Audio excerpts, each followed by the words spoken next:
Boa noite, meus queridos irmãos.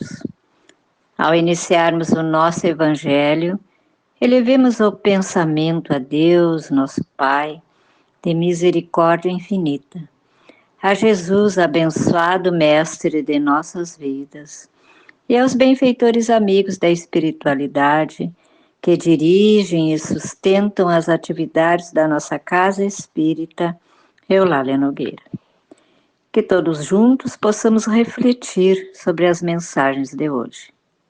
Estudaremos os itens 15 e 16 do capítulo 12, Amai os vossos inimigos, do Evangelho segundo o Espiritismo.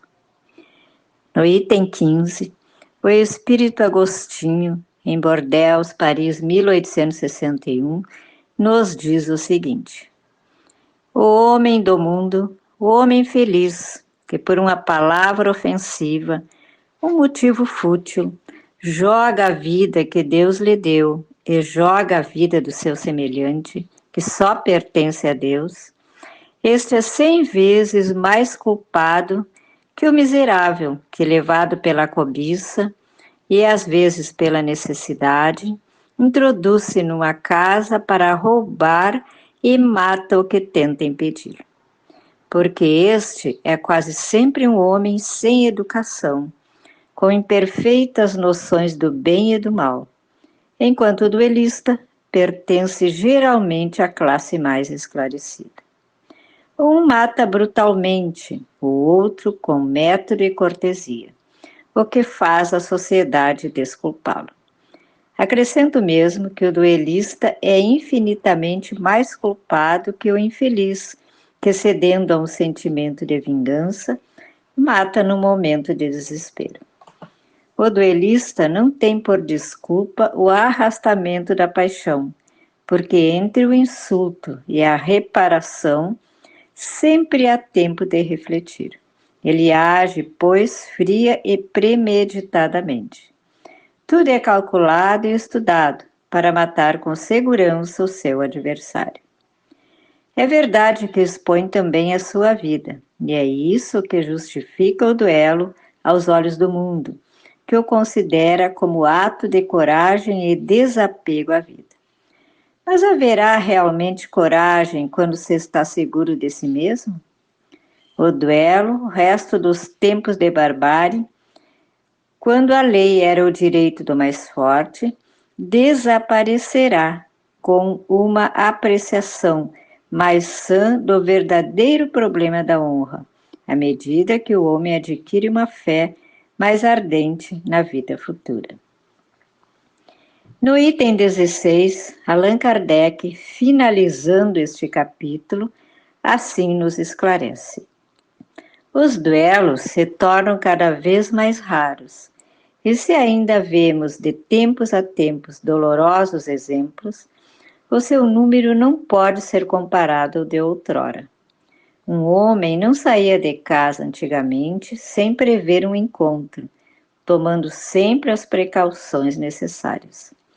Um sinal característico dos costumes do tempo e dos povos era o uso do porte habitual, ostensivo ou disfarçado, de armas ofensivas e defensivas. A abolição desse uso revela o abrandamento dos costumes. E é curioso seguir-se a sua graduação, desde a época em que os cavaleiros só saíam com armaduras de ferro e de lança em punho, até o simples uso da espada, que depois se tornou mais um ornamento, um acessório de uniforme, do que arma agressiva. Outro sinal do abrandamento dos costumes é que, antigamente, os combates pessoais se davam em plena rua, diante da turba, que se afastava para deixar livre o campo e hoje se ocultam. A morte de um homem é hoje um acontecimento que provoca comoção. Antigamente não se lhe dava atenção. O Espiritismo extinguirá esses derradeiros vestígios da barbárie, ao inculcar nos homens o senso da caridade e da fraternidade. Meus irmãos, refletindo sobre as mensagens, podemos dizer que os duelos realmente foram extintos ou eles tomaram um novo sentido.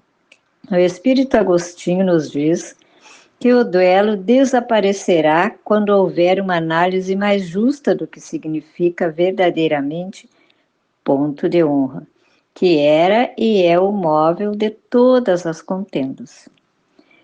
Mas afirma que, para isso, é necessário que o homem tenha uma fé mais viva na vida futura. Vejamos então na questão 759 do Livro dos Espíritos, quando Kardec pergunta: qual é o valor daquilo que se chama o ponto de honra em matéria de duelo? O orgulho e a vaidade, duas chagas da humanidade, respondem os espíritos superiores. E aí refletimos que enquanto não introjetarmos nos nossos espíritos essas verdades, continuaremos duelando de outras formas. No item 16, o codificador nos esclarece que o Espiritismo vencerá esses últimos vestígios da barbárie ao inculcar nos homens o espírito da caridade e da fraternidade. A certeza da vida futura, do entendimento de que continuaremos vivendo e que somos responsáveis pelos nossos atos, conforme a doutrina espírita nos ensina, nos mostra, assim, que precisamos modificar, queridos irmãos, as nossas atitudes, ainda distantes em alguns momentos da caridade e da fraternidade. É fácil isso? Não, claro que não, bem sabemos. Mas graças a Deus já possuímos os ensinamentos espíritas, com os quais hoje buscamos nortear as nossas vidas e que devemos agradecer a cada dia. Mas sabemos que ainda temos duelos mentais através dos pensamentos, quando deslocamos esta energia poderosa para alguém que nos desagradou, com sentimentos e pensamentos de revolta, raiva, mágoa, inconformação, ressentimento. Qual é o antídoto dessa atitude mental? A prece, todos nós sabemos, pela pessoa e por nós. E aí sim, então, nós faremos a limpeza do campo mental negativo que se formou nesta relação. Também quando queremos, pelo orgulho e vaidade, impor as nossas opiniões aos outros, numa conversa sempre no desejo de que as nossas opiniões prevaleçam. E assim agimos na família, no trabalho, na sociedade. Nós poderíamos aqui citar inúmeras situações que nos levam a estes confrontos antifraternos. Temos esses confrontos entre povos, entre pessoas. Podemos dizer que o duelo ainda vigora de alguma forma. O Espiritismo, esta abençoada doutrina, nos faz entender de que lado se encontra a nossa felicidade. E aí nós entendemos que é na paz íntima, nas relações sociais harmonizadas, onde permeiam as mensagens do Evangelho. E assim, então, após essas reflexões, vamos nos ligar novamente ao Mestre Jesus, pedindo que neste momento os fluidos de amor que nos envolvem possam atingir a todos os nossos irmãos, cujos nomes estão sendo lembrados neste momento. Seus familiares, a Casa Espírita Eulália Nogueira, seus trabalhadores encarnados e desencarnados. Que a humanidade terrena, pedimos, Senhor, seja saturada de uma energia fortalecedora, de paz e proteção.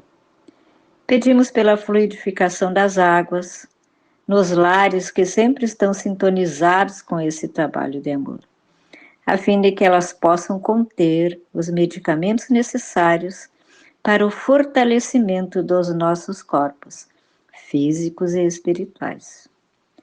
Agradecemos a oportunidade desta hora abençoada e que todos nós possamos ficar em paz. Que assim seja.